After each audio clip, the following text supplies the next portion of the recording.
feel like some books are actually alive, but you only understand their life once you read them completely. 100%. So book is a documented form of the knowledge of the guru. A book is not just a book. Yeah. It's a living master in a book form. 100%. Yes. I understand that, and I think you understand that more deeply once you read a lot of spiritual books.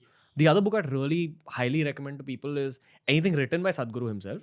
But also there's this one book called Doorways to Light. It's a very easy read. It's about the astral world. And that is a topic I want to tackle right now on Yes. the podcast. Now, this book is written by someone called Guruji Krishnanand. They have a massive meditation center in Bangalore. It's between the Bangalore airport and the main city in a village called Taponagara, I think. That's the name of it.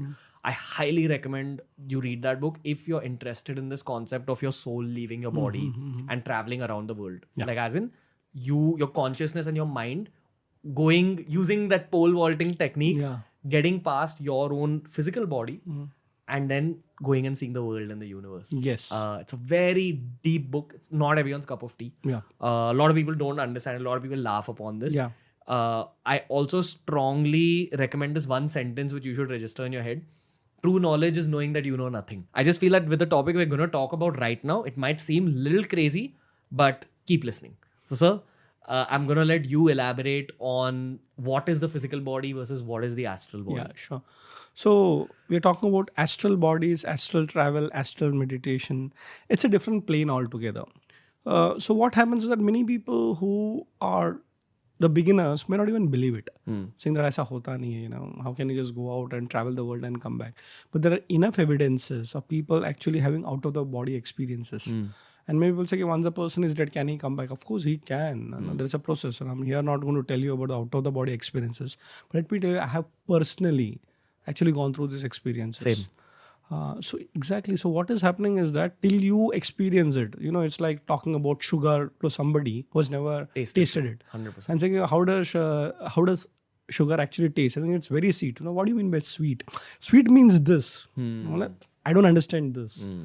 Sweet means Yeah. Like sweet means not bitter. I said, okay, it's not bitter. It's but what is sweet? He said, okay, wait. Open your mouth. Take this. Now you don't have to speak. Yeah. Now you experience what is sweetness. So I think coming back to astral travel, I think it happens with a lot of people who practice it. So it's like any other vidya. It's not like a rocket science. But if you're actually in that space, you can actually go out of the body. Your soul leaves the body. Absolutely. And then comes back. Yeah. Because this body is only an instrument. And that's why when you look at the whole concept of punarjanma, so what is it's happening? So the body is changing. Rebirth. This is Exactly. The rebirth is that I am now, the soul is in this particular body, or this soul is actually using this body. The body will get worn off like an old cloth, bahut bar pehen liya. So let me go to a new one.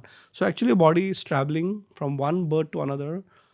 And it is using different bodies in its spiritual journey. So as somebody put it, we are not human beings on a spiritual journey. It's actually we are spiritual souls on a human journey. Now coming back to astral travel, there are people who actually can use this body, go to this body, maybe enter into another body, use that body and come back. wow. So now this is at the physical level, but people can actually go to different planes.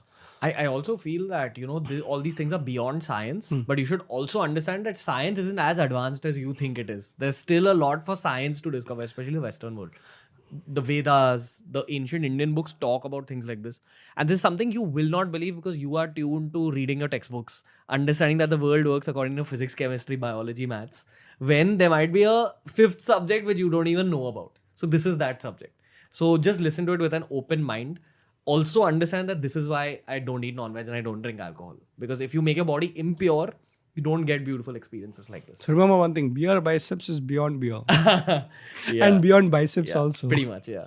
And these are few of the factors which keep your body pure. There's a lot of mental factors as well in terms of not getting agitated, not losing your peace, becoming angry, hurting other people. All that also kind of makes your system impure and you're not able to have astral experiences. I'm not some astral traveler. I've just had like a few here and there. When I'm in deep meditation sometimes, I can feel like, I do get an astral experience where I can see my body from like a bird's eye view. Yes. So has something like that happened to you? So I think most of us go through it. Okay. So I think, but we are not aware of it consciously. So like, have you felt sometimes, that you're in a place completely for the first time. And for a second, it hits you and saying, I've been to this place before. Deja vu. Deja vu. So what is that experience? It's not by practice, but it's like, okay, I think I've been here. Yeah. I've seen this person. I've seen the same color, same room. This is not new to me. But actually, you have come there for the first time. So that is actually a different experience. Maybe you can call it at a different plane, maybe out of the body. But it's not exactly out of the body or different plane, saying that, okay, what is this? You can't explain it. So coming back to me also, I've seen people who have been almost declared dead medically. But there are some processes, so there are other people who said, and actually, after almost like 24 hours, he's come back. And he's actually experiencing that, I had gone and then, somebody stopped me. I went to a different plane.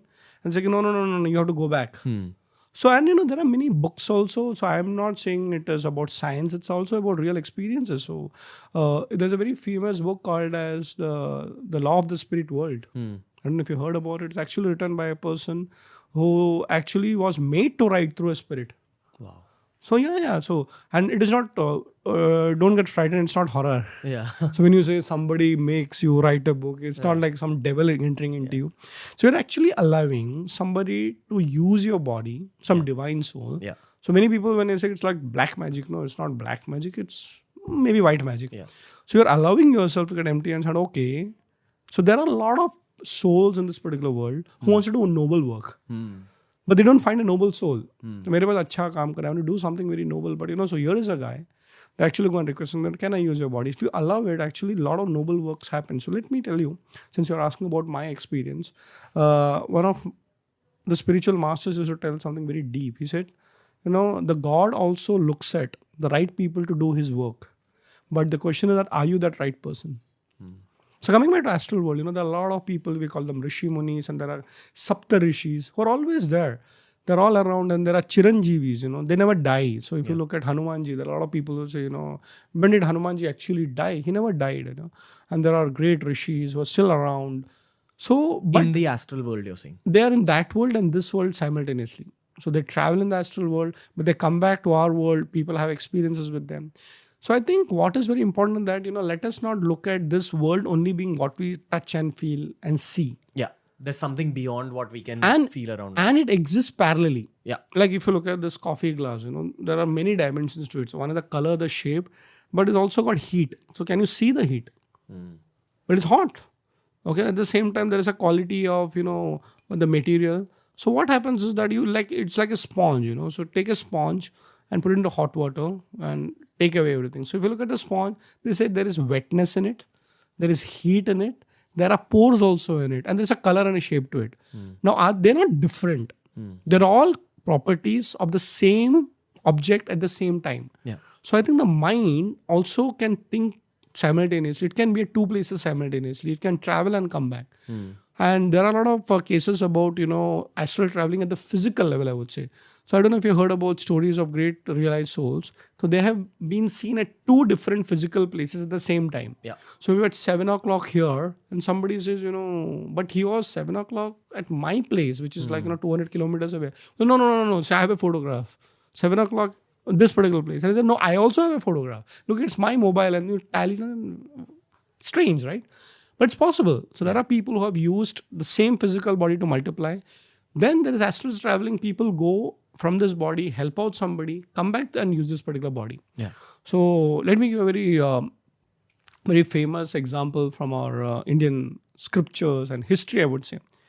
It said that basically Adi Shankaracharya ji, okay, he was a yogi, astral traveler. So what happened is that he was a Bala Brahmachari, so he never got married and all those things. He had a debate with a scholar. And somewhere he was getting defeated on the part that he has never gone through the whole experience of being a married man. Because he was a Bala Brahmachari, so at the physical level, whatever, at the intellectual level, so okay, yeah, I buy your point. So when you're asking me questions about marriage, probably since I'm a Bala Brahmachari, I don't know. So it is said that actually, okay, wait. I will debate with you, but let me have an experience. That doesn't mean I have to go and get married. Okay, that doesn't mean I have to go through all cycles of being a married man. So it said that, he just went around and left his body, used the thing, went into a woman's body or a man's body or whoever is married. So he went through that experience to understand what is the mind of a person who is married and gone through that. And he comes back and says, okay, now ready? He's still a Bal Brahmachari. So that is consciously being, the yogis can do that. You can do it. For example, let's say, I don't know, there's a lot of people who said, okay, if I were to be like Gandhiji, okay, so Gandhiji's soul, is he still there in astral plane? Maybe. So invoke him and talk to him. And then, so what I'm saying is that if your mind is getting tuned to other souls, you can actually go experience them out of the body or invite them into your body. Now, all this looks very, very grand and, very, very magical. But remember one thing, the moment you start misusing it, or rather using it without a guru, it can be dangerous. So I'm saying that it is important. They all are true. They all exist. But what's your purpose? The purpose should not be get more powerful, famous, and misuse it. So I think all this knowledge is important that you, as long as you're using it for your own spiritual and other spiritual benefits. Yeah. Do you think there are people in the world who've used these powers to become rich and famous? I'm not sure of that, but why not?